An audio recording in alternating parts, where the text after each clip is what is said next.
والصلاة والسلام على مولانا رسول الله وعلى آله وصحبه ومن والاه ورضي الله تعالى عن شيخنا ووسيلتنا إلى ربنا وطوق نجاتنا سيدي أبي العباس مولانا وشيخنا سيدي أحمد التجاني رضي الله تعالى عنه وأرضاه.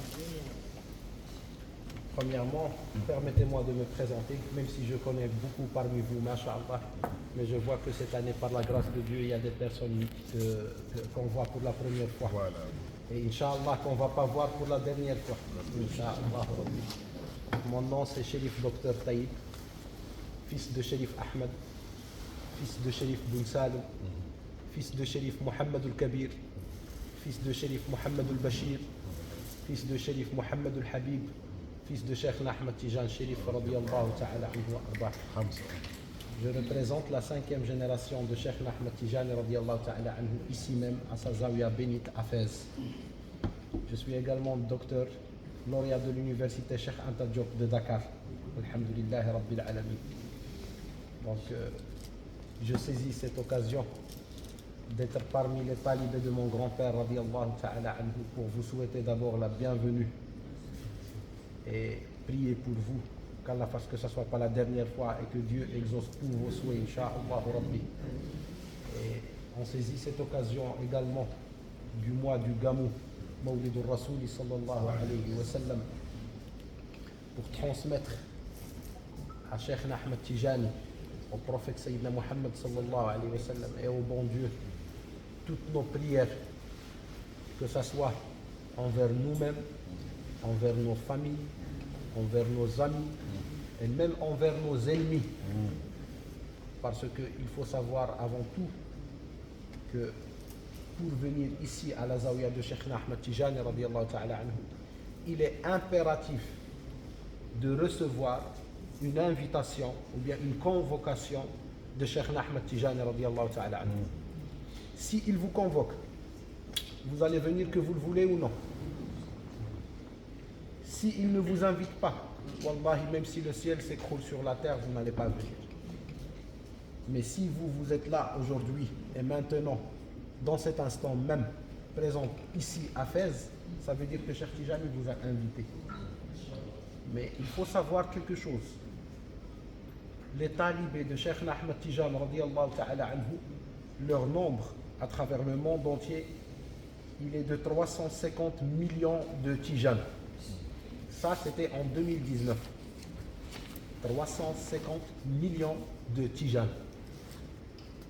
Tous ces Tijans-là, ils rêvent de venir faire la ziyara de Cheikh Ahmed Tijani radiyallahu ta'ala.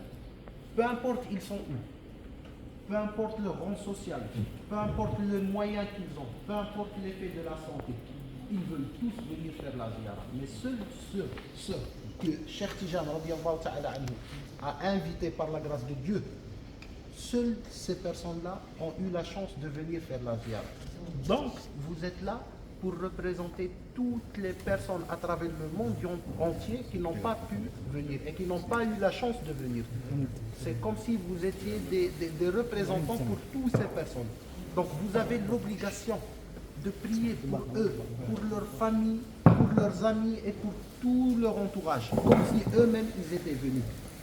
C'est pour ça que je vous dis, la chance qu'un talibé peut avoir pour être invité par Cheikh Ahmed Tijani radiyallahu ta'ala anhu, ce n'est pas facile.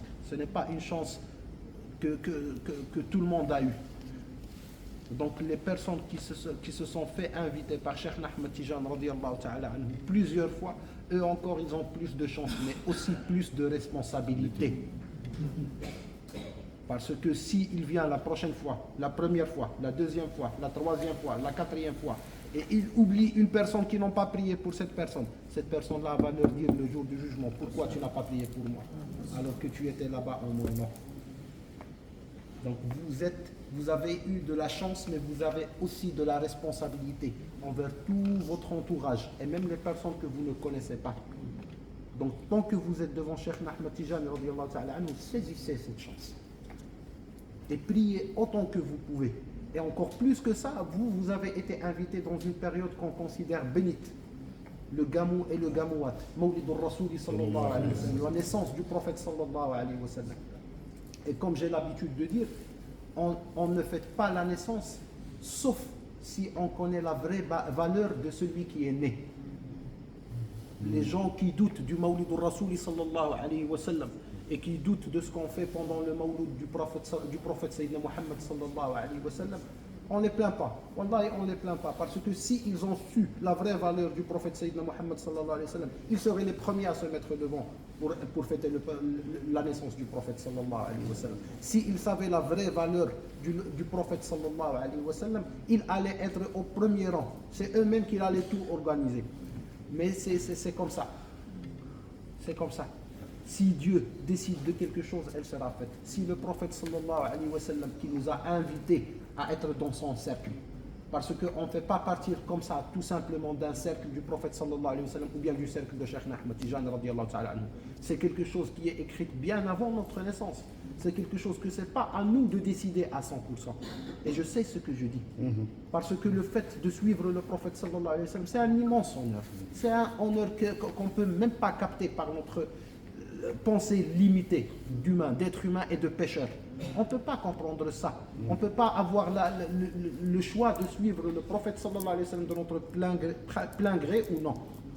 Et la preuve, je vous donne la preuve, c'est dans le hadith du prophète sallallahu alayhi wa sallam, quand il était avec les sahaba.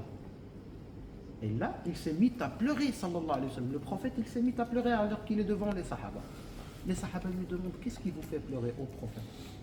Et là, il répond, sallallahu alayhi wa sallam, il dit, mes bien-aimés me manquent. C'est ce qu'il a répondu. Ishtaqtu li ahbabi. Mes bien-aimés me manquent. Et là, les sahaba lui demandent, est-ce que ce n'est pas nous, vos bien-aimés, ô prophète? Il a dit non. Antum ashabi, vous êtes mes compagnons. Mais mes bien-aimés, c'est un peuple qui viendra après moi, qui aura foi en moi, qui m'aimera, qui me suivra alors qu'ils ne m'ont même pas vu. C'est ce qu'il a répondu, le prophète sallallahu alayhi wa sallam. Maintenant, si on se met à réfléchir, juste quelques instants dans ce hadith même, est-ce que par exemple là, tout de suite, alors qu'on est réunis dans cet endroit, est-ce que si je me mets à vous parler d'un ami à moi, qui habite par exemple aux États-Unis, est-ce que c'est possible que cet ami vous manque à vous? C'est pas possible. Pourquoi? Parce que vous ne le connaissez pas, tout simplement. Donc comment ça se fait que le prophète sallallahu alayhi wa sallam, non seulement il a dit que ce peuple lui manque, et je souligne le verbe manquer, non seulement il a dit que ce peuple le manque, mais il a pleuré tellement ce peuple le manque. Donc il les connaît très bien, bien avant leur naissance, et bien avant d'avoir ce présumé choix de le suivre ou de suivre un autre prophète. Lui, il savait déjà qu'il allait le suivre. Donc c'est écrit bien avant notre naissance. Et ça, c'est purement par la grâce de Dieu. Ce n'est pas quelque chose qu'on a mérité. Ce n'est pas quelque chose qui nous pousse à se vanter. C'est Dieu, par sa grâce illimitée, qui a décidé qu'on va suivre le prophète Sayyidina Muhammad sallallahu alayhi wa sallam. Inouï. Parce qu'à travers le monde, plus de 8 milliards de personnes. Parmi ces 8 milliards de personnes, il n'y a que 1,5 milliard de musulmans.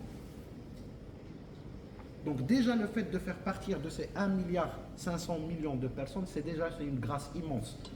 Mais le fait de faire partir des 350 millions de tijanes à travers le monde entier, alors ça c'est vraiment immense. C'est vraiment